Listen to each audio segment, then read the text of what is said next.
Quand on parle de la solution de CAR, il y a deux niveaux qu'il faut avoir à l'esprit. Il y a le niveau de l'utilisateur final, qui se trouve dans un service après-vente et qui a une tablette et qui utilise une application. La plateforme principale est un modèle SaaS, AWS, très bien. Et nous apportons l'orchestration agentique.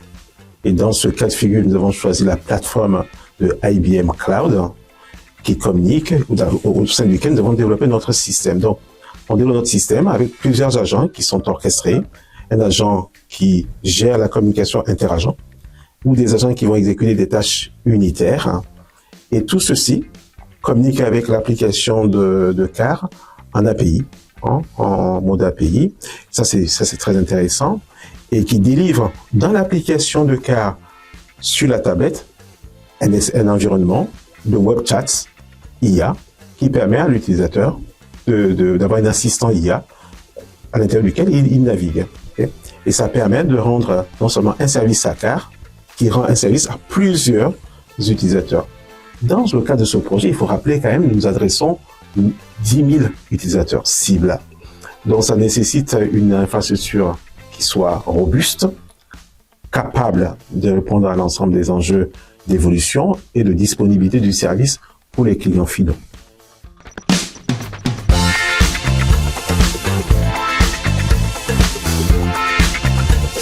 Le point que nous avions, c'est comment améliorer les performances d'une personne en charge de prendre un rendez-vous, ou du moins d'organiser un rendez-vous pour un client qui avait besoin de réviser son véhicule ou de le réparer.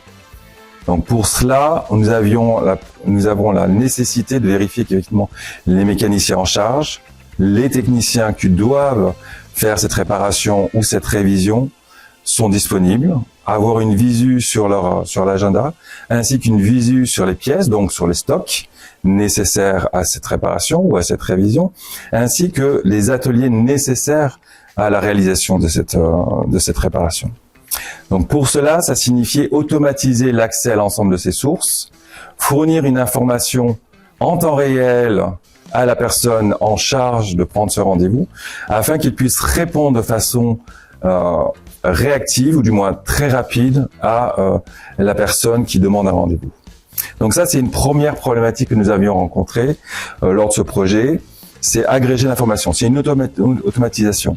Mais on va au-delà avec la plateforme watsonx, puisqu'on va ajouter des informations, ce qu'on appelle agentiques, des capacités d'interagir avec l'ensemble de ces sources. Donc on va rajouter la possibilité aussi à l'opérateur de questionner, d'avoir des informations corrélaires à la personne qui demande ce rendez-vous, savoir effectivement si cette personne a l'habitude d'honorer ses rendez-vous ou pas, pour optimiser la planification, savoir quel est le statut de cette personne, est-ce que c'est un client de longue durée ou c'est un nouvel entrant, on ne réagira pas forcément de la même façon, savoir aussi, en ayant une meilleure connaissance de ce client, quelles seront les meilleures propositions à venir en termes de services, en termes de produits, lors de la visite de cette personne au garage. Donc tout ceci est apporté par la plateforme watsonx.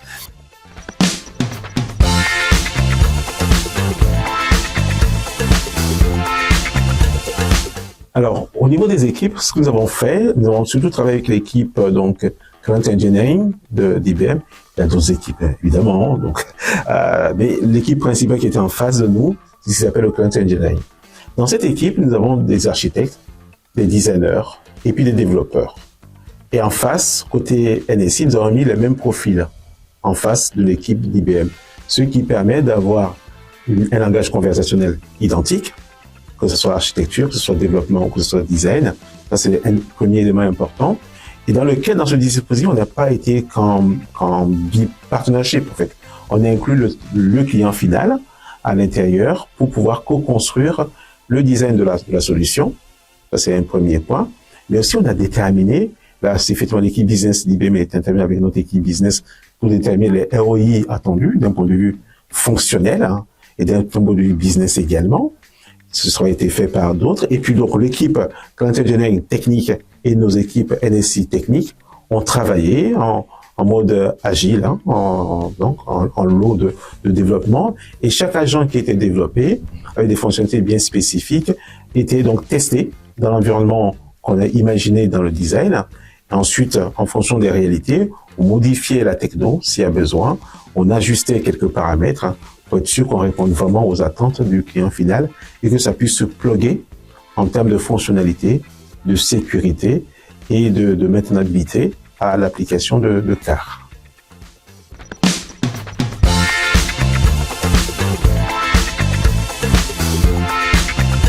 Alors, d'une part, on a parlé de l'acquisition des informations. Ce sont de multiples sources, donc de multiples environnements, pas forcément liés aux garagistes. Hein. Si ce sont des informations corrélaires aux clients, c'est forcément des informations du brand, proprement dit. Donc, être capable de capturer ça, quelle que soit, je dirais, l'origine de ces sources, de façon efficace, sécurisée, s'assurer que les informations collectées sont uniquement dédiées aux besoins de la prise de rendez-vous et s'assurer que la personne qui consulte ces informations soit autorisée à le faire. Donc, ne pas avoir de fuite d'informations parce qu'on utilise un outil d'IA sur ce sujet. La deuxième point, c'est analyser, avoir suffisamment de données relatives à la personne pour être en capacité de créer un modèle qui va nous permettre justement d'identifier quels sont les meilleurs produits à venir, les meilleurs services à lui offrir par la suite.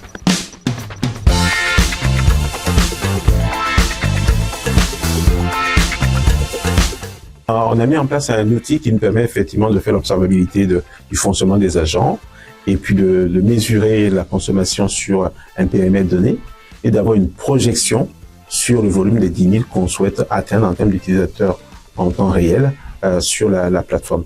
Donc cette partie effectivement d'observabilité des agents, d'analyse effectivement de consommation de performance à un scope très restreint nous a permis d'avoir une projection à ce niveau-là. Et dans la vraie vie, quand on va dans la vraie vie, il va falloir effectivement encore ajuster. Mais ce qui est très intéressant, c'est qu'on a mis les outils nécessaires à observer cette évolution-là. Hein, que ce soit au niveau consommation technique, que ce soit au niveau de la puissance machine, que ce soit au niveau des modèles LLM à utiliser pour être sûr que ces modèles répondent vraiment aux attentes au fur et à mesure que le système est plus utilisé ou est plus sollicité dans différentes fonctions.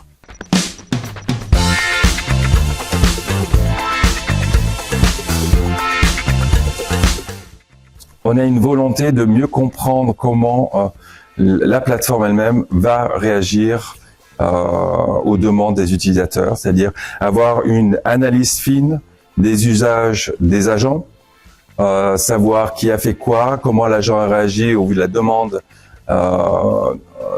de l'utilisateur. Donc ça, c'est un premier point clé, une meilleure compréhension de la plateforme, et ça va être porté par ce qu'on appelle l'analytics de la plateforme Watsonix.